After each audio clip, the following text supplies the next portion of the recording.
بسم الله الرحمن الرحيم قل إن كنتم تحبون الله فاتبعوني يحببكم الله ويغفر لكم ذنوبكم والله غفور رحيم. وقال النبي صلى الله عليه وسلم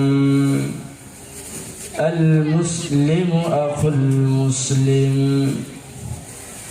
وقال النبي صلى الله عليه وسلم القبر روضة من رياض الجنة وحفرة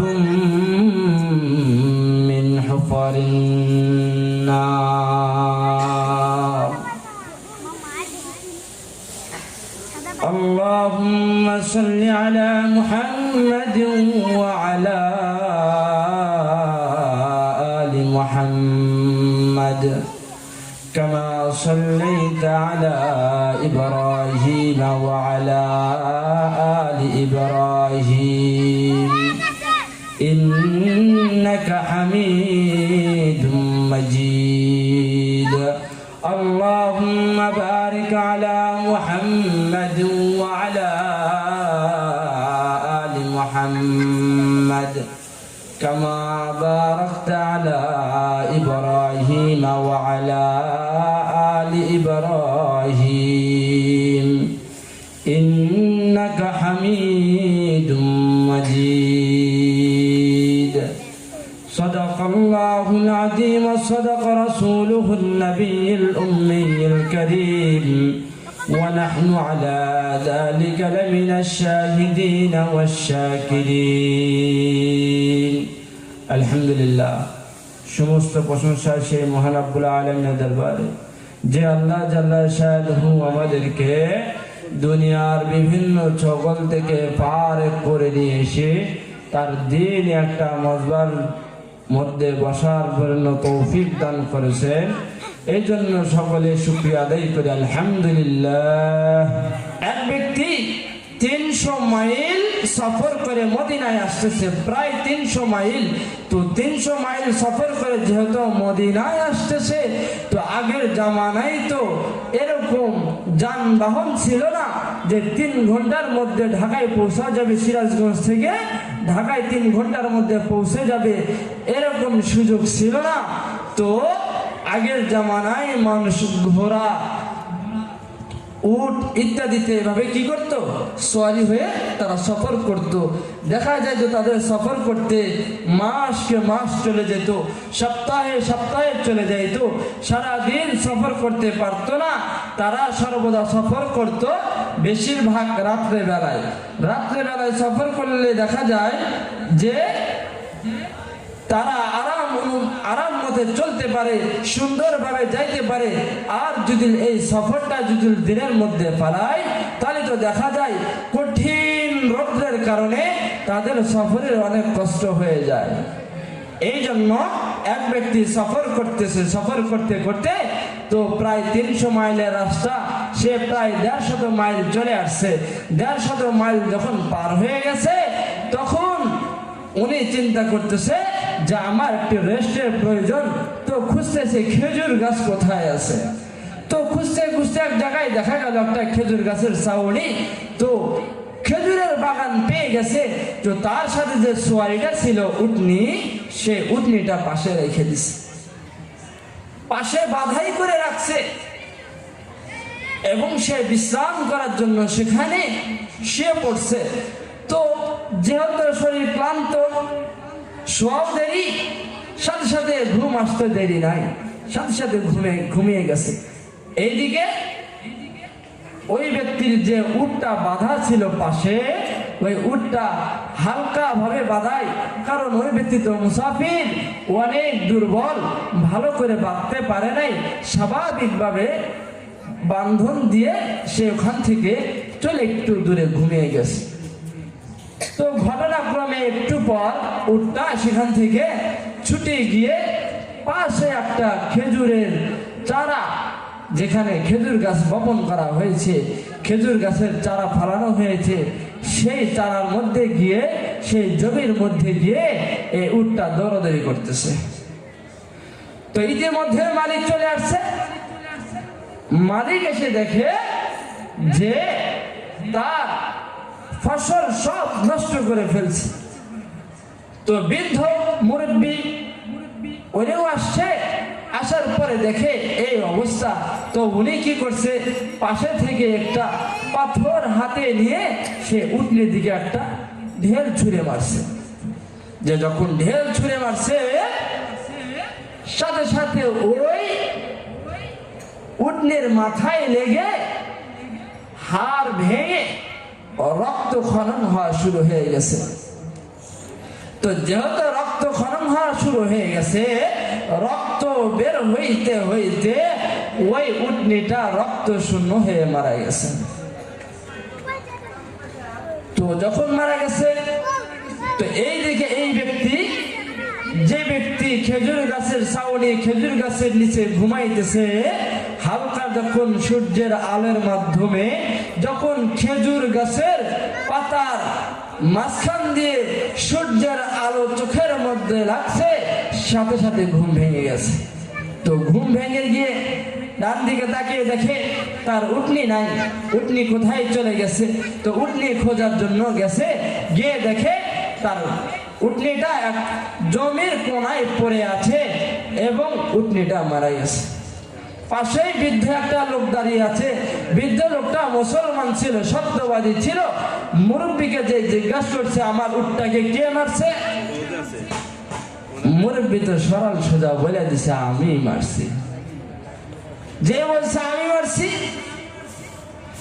বেড়াই তো প্রায় 150 মাইল 250 মাইল সফর করে আসছে, মাথা তো এমনি গরম, আবার ক্ষুধার্ত। যখন দেখছে বাকি রাস্তা আমি কিভাবে সফর করব, আমার উটনি তো আর নাই, মাথা গরম হয়ে গেছে। তো লোকটা সাথে সাথে ওই মুরব্বীকে এলো পাতারি পিটানো শুরু করছে। তো মুরব্বী তো এমনি মুরব্বী মানুষ, দুর্বল জাইফ, তো যার কারণে মুরব্বী ওখানে মারা গেছে। তো মারা যাওয়ার পর তার সন্তানরা, তার 2টা সন্তান ছিল মুরব্বীর, সেই মুরব্বীর 2 সন্তান বাবাকে খোঁজার জন্য রাস্তায় আসছে।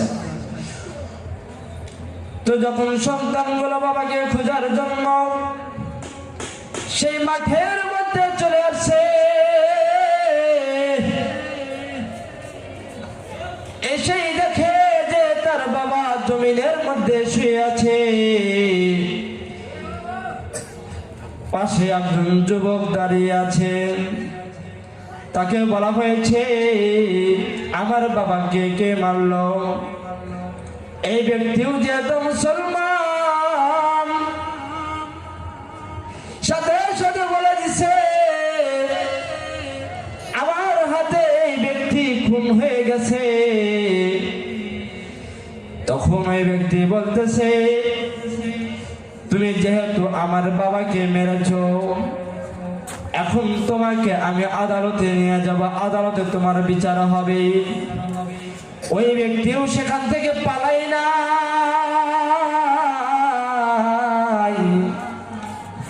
কারণ ব্যক্তির মধ্যে, দিলের মধ্যে ভয় চলে আসছে যে আমি যেহেতু এই মুরব্বী বাবাজিকে মেরে ফেলেছি, এখন আমার বিচার হবে।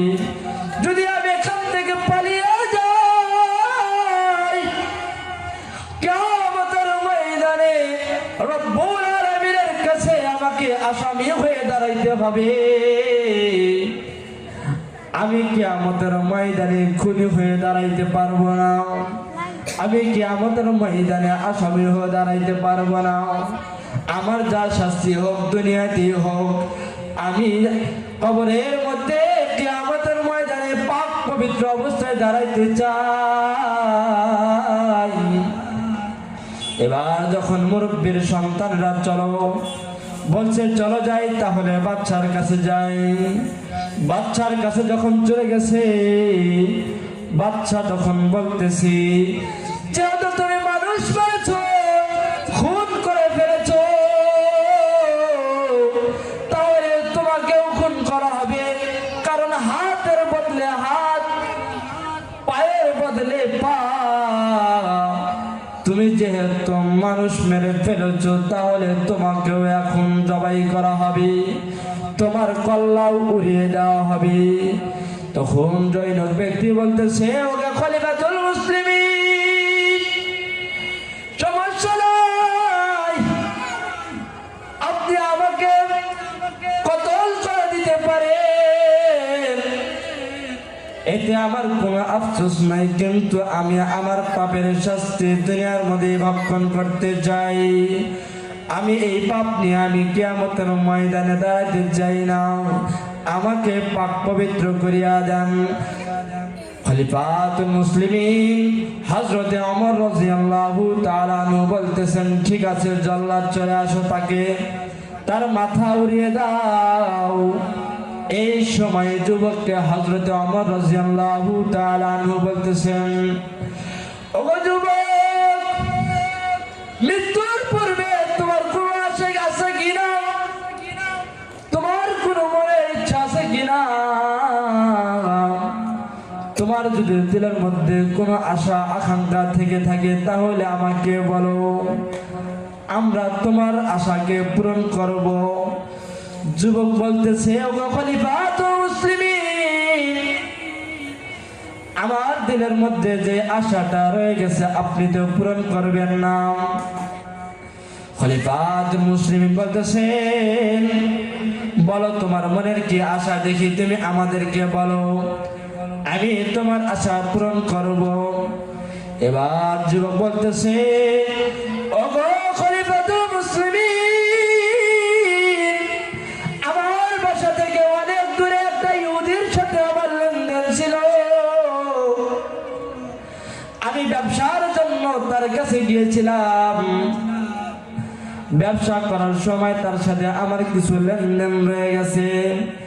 ওই ইহুদি ব্যক্তি আমার কাছে কিছু টাকা পাবে, কিন্তু ওই ব্যক্তি যে আমার কাছে টাকা পাবে আমার পরিবারের লোকজন কেউ জানে না, আমার পরিবারে কেউ জানে না, ওই ইহুদি আমার বাড়ি চেনে না। এখন যদি আমি ইহুদের ঋণ পরিশোধ না করে যদি এখানে আমার মৃত্যুদণ্ড দেওয়া হয়, তাহলে ওই ইহুদি মৃত্যুর পূর্ব পর্যন্ত বলতে থাকবে, মুসলমানরা বিদায় এরকম তারা ঋণ নিয়ে ঋণ পরিশোধ করে না। মুসলমানরা এরকম যারা ঋণ নিয়ে ঋণ পরিশোধ করে না, মুসলমানদেরকে এই ধিক্কার দেওয়া হবে, এটা আমি মানতে পারি না। ওগো খলিফাতুল মুসলিমিন, যদি আপনি আমাদেরকে একটু সুযোগ দেন, তাহলে আমি ওই ব্যক্তির ঋণটা পরিশোধ করে আমি আবার চলে আসব। এবার খলিফা চিন্তা করে, যদি তাকে যদি তার ঋণ পরিশোধ করার জন্য যদি পাঠিয়ে দেওয়া হয়, তাহলে দেখা যাবে তুমি তো নাও আসতে পারো। খলিফা চিন্তা করতেছে যে তোমাকে যে এখান থেকে পাঠাবো, তুমি যে আবার ফিরে আসবে তার কি গ্যারান্টি? তুমি তো ফিরে আসবে না। আবার যে তোমার সাথে আমি জিম্মাদার হিসেবে 2-3 জনকে তোমার সাথে পাঠিয়ে দিব, হতে তো পারে তুমি সেখানে গিয়ে এই 2-3 জনকেও মেরে ফেলবে, এটাও তো হতে পারে। আবার তোমার সাথে যে একটা কাফেলা পাঠিয়ে দেব, তোমার সাথে যে একটা 20-25 জনের যে একটা কাফেলা পাঠিয়ে দিব, এটাও তো সম্ভব নয়, কারণ এতগুলা মানুষ তোমার সাথে যাইবে, এটা তো সম্ভব নয়। তখন খলিফাতুল মুসলিমিন বলতেছে, যেহেতু সম্ভব নয় তাহলে তোমাকে পাঠানো হবে না। তো খলিফাতুল মুসলিমিন এবার বলতেছে ঠিক আছে, তোমার জন্য একটা অপশন রয়ে গেছে, যদি তুমি সেটা পূরণ করতে পারো তাহলে তোমাকে পাঠায় দেওয়া যাইতে পারে।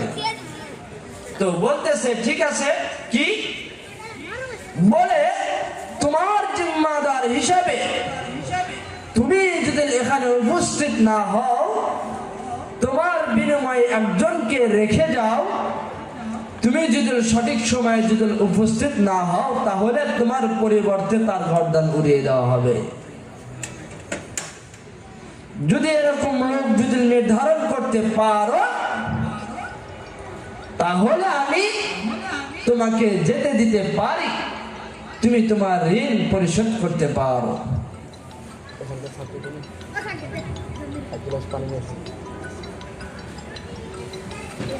তো খলিফা যখন বলছে যে তোমাকে একটা অপশন দেওয়া হলো, যে অপশনটা হচ্ছে তোমার পরিবর্তে একজনকে রেখে দিয়ে যাও। এবার জবাবটা বলতেছেন, ও খলিফাতুল মুসলিমিন,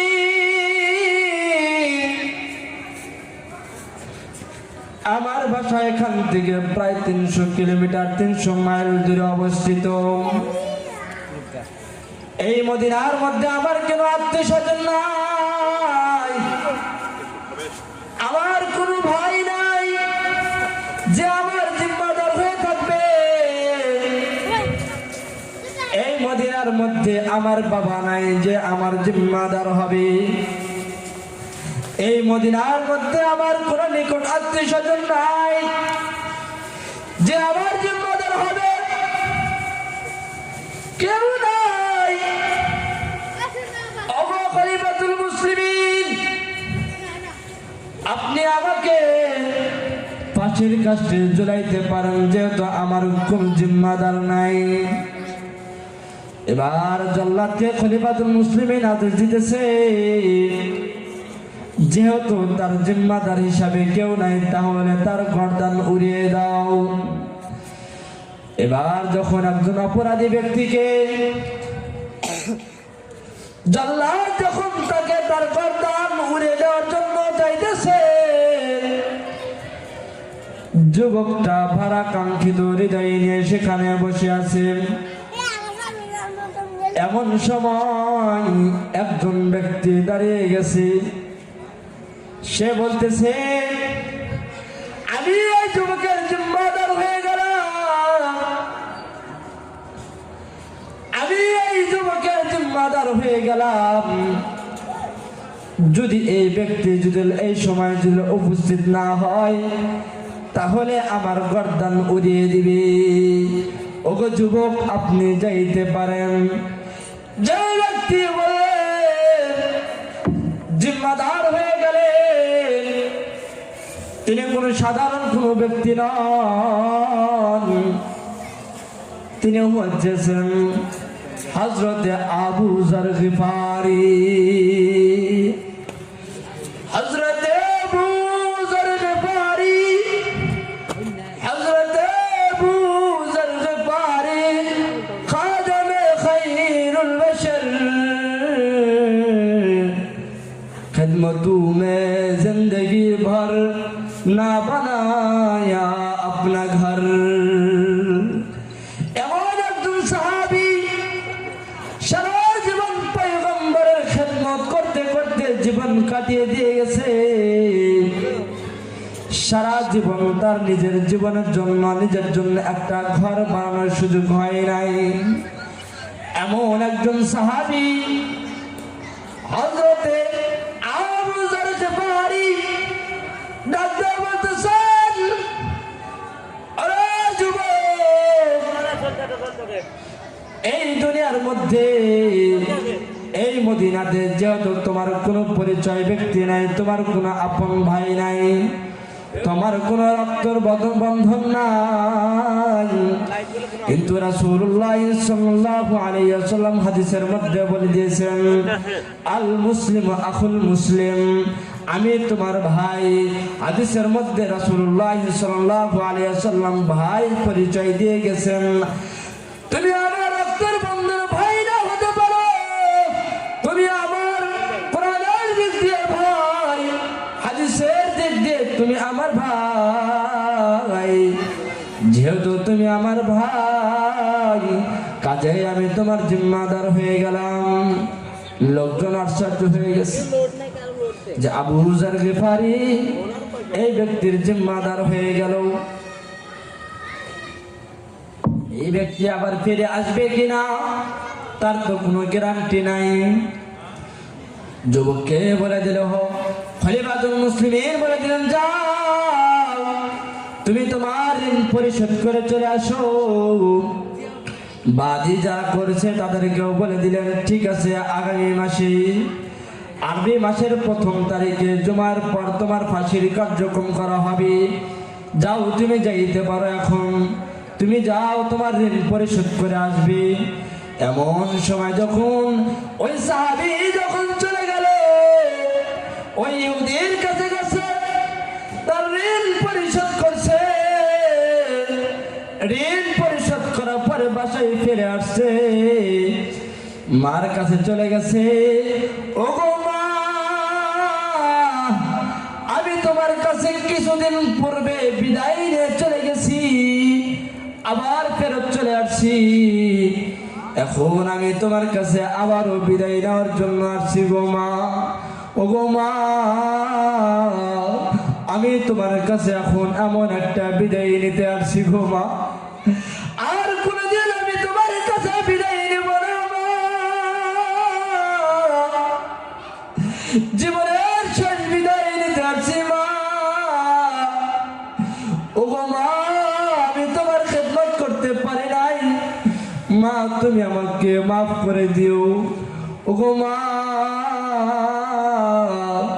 আমি তোমার দুধের ঋণ শোধ করতে পারি নাই গো মা, তুমি আমাকে মাফ করে দিও গো মা। ও গো মা, তুমি আমাকে শেষবারের মতো তোমার হাতের লোকমার এক মুঠো খাবার আমাকে খাওয়ায় দাও গো মা। আমি শেষ বিদায় নিয়ে তোমার কাছে চলে যাইতেছি মা, তোমার কাছে আর কখনো আসবো না। বাবাকে বলে, ও গো বাবা,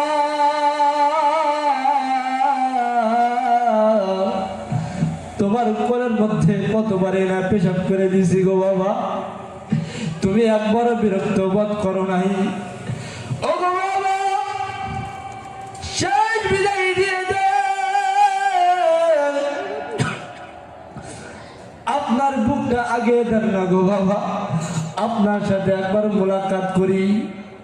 যুবক যখন বাসায় থেকে যখন বিদায় নিচ্ছে, জীবনের শেষ বিদায় নিতেছে, আর কোনোদিন বাসায় ফিরবে না, শেষ বিদায় নিয়ে যখন বাসায় থেকে রওনা করে দিয়েছে, এইদিকে আরবি মাসের 1ম তারিখ পড়ে গেছে। যখন বাদী উপস্থিত হয়ে গেছে, খলিফাতুল মুসলিমিন হযরতে ওমর রাদিয়াল্লাহু তাআলা আনহু আবু যর গিফারি রাদিয়াল্লাহু তাআলা আনহু বাড়িতে দুধ পাঠিয়ে দিছে। ওগো আবু যর গিফারি, হতে পারে এই জুমাটা তোমার জীবনের শেষ জুমা, যাও যাও আবু যর গিফারিকে নিয়ে আসো, যেন মসজিদে নববীতে শেষ জুমাটা পড়তে পারে। যেহেতু যার কর্তন করা হবে উপস্থিত হয় না, উপস্থিত না হওয়ার কারণে বলা হয়েছে, যাও আবু যর গিফারিকে নিয়ে আসো, জীবনের শেষ নামাজটা যেন মসজিদে নববীতে পড়তে পারে। আবু যর গিফারি যখন চলে আসছে,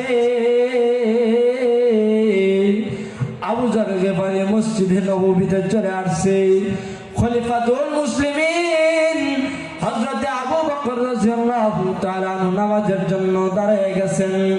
জুমার নামাজের যখন নামাজ পড়াইলেন, সালাম ফিরাইলেন, আসসালামু আলাইকুম ওয়া রাহমাতুল্লাহ। অপরদিকে যখন সালাম ফিরেন, আসসালামু আলাইকুম ওয়া রাহমাতুল্লাহ। সালাম ফিরানোর পর যখন দেখতেছে যে আসামি ব্যক্তি নির্ধারিত নির্ধারিত সময়ে উপস্থিত হতে পারে নাই, যেহেতু আসামি নির্দিষ্ট সময় উপস্থিত হতে পারে নাই, এই জন্য তার পরিবর্তে আবু যর গিফারি যে জিম্মাদার নিয়েছিল তার কল্লা উড়িয়ে দেওয়া হবে। খলিফাতুল মুসলিমিন চোখের পানি ছেড়ে দিছে যে একজন অপরাধীর কারণে একজন নির্দোষ ব্যক্তিকে কল্লা উড়িয়ে দেওয়া হবে। খলিফাতুল মুসলিমের চোখের পানি চলে আসছে। যখন মদিনার মধ্যে খবর ছড়িয়ে গেছে, মদিনার যখন অলিগলিতে সবাই জেনে গেছে যে আবু যর গিফারিকে আজকে কর্তন করা হবে, আবু যর গিফারির কল্লা উড়িয়ে দেওয়া হবে, সারা মদিনায় কান্নার রোল পড়ে গেছে যে আবু যর গিফারিকে একজন আসামির কারণে তার কল্লা উড়িয়ে দেওয়া হবে। সকলে কান্না করে, আসমান থেকে বারিশ পড়া শুরু হয়ে গেছে, আসমান কান্না করে। আবু যর গিফারি ওই সময় উপস্থিত হয়ে আছেন। সারা মদিনাবাসী যখন কান্না করে সবার চোখে পানি, কিন্তু একজনের চোখে পানি নাই, একজন ব্যক্তির মুখে হাসি, সে হলেন আবু যর গিফারি। আবু যর গিফারিকে প্রশ্ন করা হলো, ওগো আবু যর গিফারি, তোমাকে আজকে কল্লা উড়িয়ে দেওয়া হবে, তোমার চোখে পানি নাই কেন, তুমি হাসো কেন? আবু যর গিফারি বলতেছে, আমি তো জীবনে কিছু করতে পারি নাই, হতে পারে আজকে যে আমার রক্ত খনন হবে, আজকে যে আমার রক্ত আমার মাথা গর্দান নামে দেওয়া হবে, হইতে পারে কাল কিয়ামতের ময়দানে একজন মুসলমান ভাইয়ের জন্য, একজন মুসলমান ভাইয়ের জিম্মাদারি হওয়ার কারণে যেহেতু আমার গর্দান উড়িয়ে দেওয়া হয়েছে, আমি হয়তো এই উসিলায় আমি হয়তো মাপ পেয়ে যেতে পারি, এ কারণে আমি হাসি। খলিফাতুল মুসলিমিন জল্লাদকে আদেশ দিয়ে দিলেন, ওগো জল্লাদ, আবু যর গিফারির গর্দান উড়িয়ে দাও। জল্লাদ সামনের দিকে হাঁটে, জল্লাদ চোখের পানি ছেড়ে দিছে। আবু যর গিফারিকে গর্দান উড়িয়ে দেওয়া হবে। জল্লাদের চোখের পানি বের হওয়া শুরু হয়ে গেছে।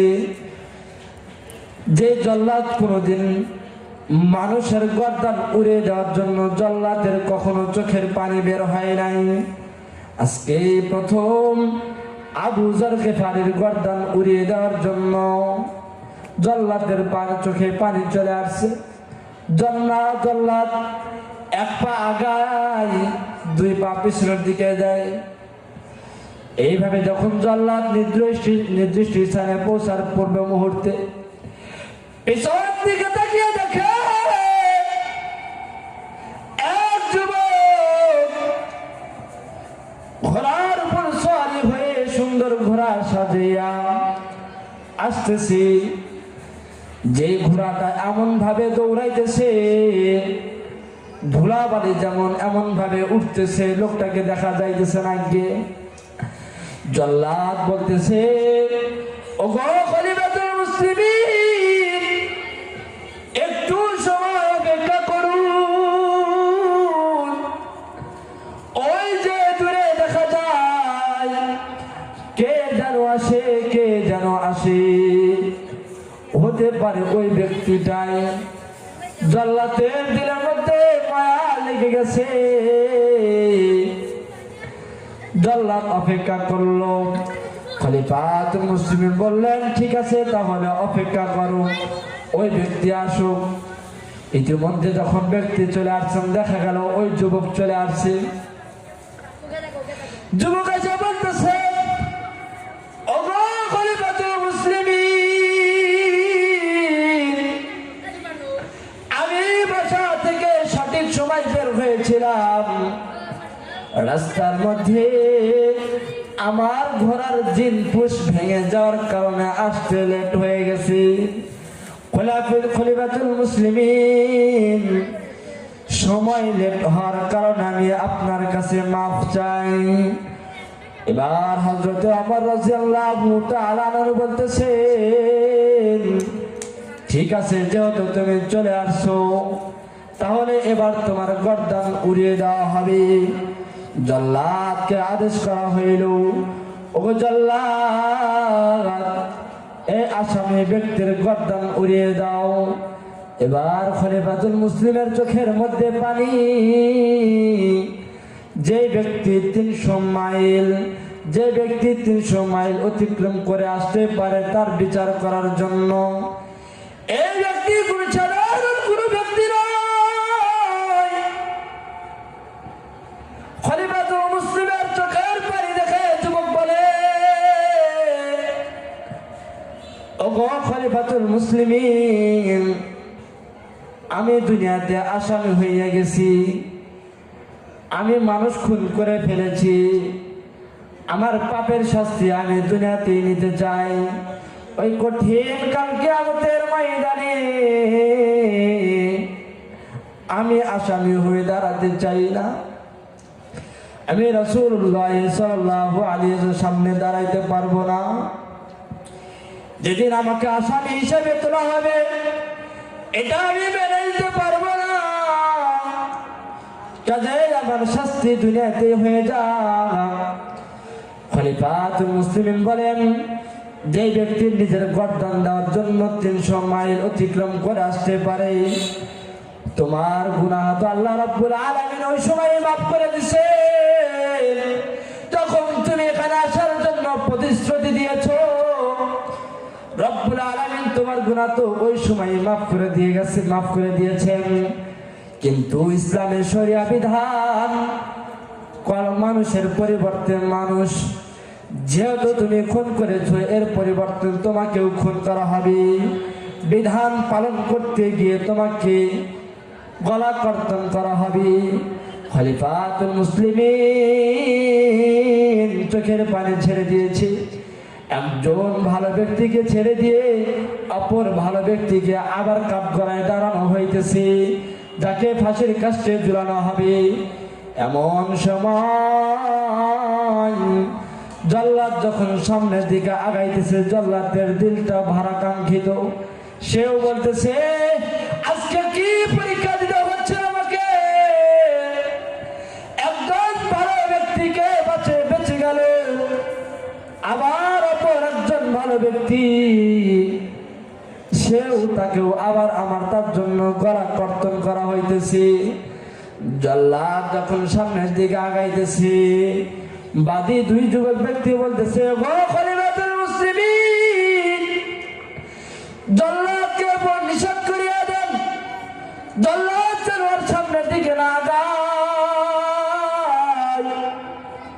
কারণ ওই যে ব্যক্তি 300 মাইল অতিক্রম করে এত দূর সফর করে আসতে পারে, ওই ব্যক্তি কখনো সজ্ঞানে নিজ বিবেকে কখনো মানুষ মারতে পারে না। নিশ্চয় এটা কোনো ভুল বশতে তার হাতে খুনটা হয়ে গেছে। এই ব্যক্তি কখনো ঠান্ডা মস্তিষ্কে সঠিক জ্ঞানে মানুষ খুন করতে পারে না। যদি উনি খুনি হইতেন, যদি উনি মূলত খুনি হইতেন, আসামি হইতেন, তাহলে এত দূর সফর করে সে আসতো না। ওগো খলিফাতুল মুসলিমিন, আপনি তাকে মাফ করিয়া দেন। আমরা আমার বাবার খুনিকে মাফ করিয়া দিলাম, ওগো খলিফাতুল মুসলিমিন, আমরা তাকে মাফ করিয়া আমরা তাকে নিজের ভাই বানাইয়া নিজের বাড়িতে লইয়া যাবার চাই। খলিফাতুল মুসলিমিন ঠিক আছে যাও। জল্লাদ তখন হাসি দিয়ে বলতেছে ঠিক আছে, আজকে যেন আমাকে এই কঠিন পরীক্ষা থেকে রব্বুল আলামিন আমাকে বাঁচাইলেন। যেই লোক ব্যক্তিকে ভাই হিসাবে তাকে নিজ বাসায় ওই দুই যুবক নিয়ে চলে গেলেন, তুমি আজকে থেকে আমার ভাই। এটাই হলো মুসলমানের আসল চরিত্র। ওই ব্যক্তি যেমন জিম্মাদারি দিয়ে চলে গিয়েছিল, সত্য কথা বলে গিয়েছিল, ঠিক আবু যর গিফারি রাদিয়াল্লাহু তাআলা আনহু উনিও ঠিক হাদিসের। কিন্তু আজ আমাদের অবস্থা, কেউ কারো গ্যারান্টি নাই। নিজ বন্ধুদের মধ্যে যখন ভাগ বিতরণ হয় তখন বলে যে আমি ওর দায়িত্ব নিতে পারবো না, তুমি কি করবা তুমি জানো, আমি জানি না। এটা হলো আমাদের অবস্থা। কিন্তু সাহাবায়ে কেরাম কেমন ছিলেন? এই যুগে এই দিনে হাদিস এবং কোরআনের উপর অনুসরণ না করার কারণে আজ আমাদের মধ্যে ফিতনা সায়লাব। যেদিকেই তাকাই সেদিকেই গুনাহ, যেদিকে তাকাই সেদিকেই গুনাহ। আরে গুনাহ তো হবে, গুনাহ কেন হবে না? গুনাহ তো হবে। আমি তো সঠিক জায়গায় যাইতে পারি নাই। যদি সঠিক জায়গায় যদি আমি যাইতে পারি তাহলে এটা আমার গুনাহ হবে না। এখন যদি আমি বাহিরে ঘুরি, যদি এই মজমায় যে উপস্থিত হয়েছে তার তো গুনাহ হইতেছে না, ফেরেশতা তার জন্য নেকি লিখে যাচ্ছে। কিন্তু যে ব্যক্তি এখানে উপস্থিত হতে পারে নাই, বাহিরে ঘোরাফেরা করতেছে, তার বাহিরে ঘোরাফেরা করার কারণে সে কোনো না কোনো গুনাহের মধ্যে লিপ্ত হয়ে আছে। তো যাই হোক, যতটুকু আলোচনা করলাম রব্বুল আলামিন সর্বপ্রথম আমাকে আমল করার তৌফিক দিন, তারপরে যারা শ্রবণ করলেন রব্বুল আলামিন তাদেরকেও আমল করার তৌফিক দান করুন। ওয়া আখির দাওয়ানা আনিল হামদুলিল্লাহি রাব্বিল আলামিন। আসসালামু আলাইকুম ওয়া রাহমাতুল্লাহি ওয়া বারাকাতুহু।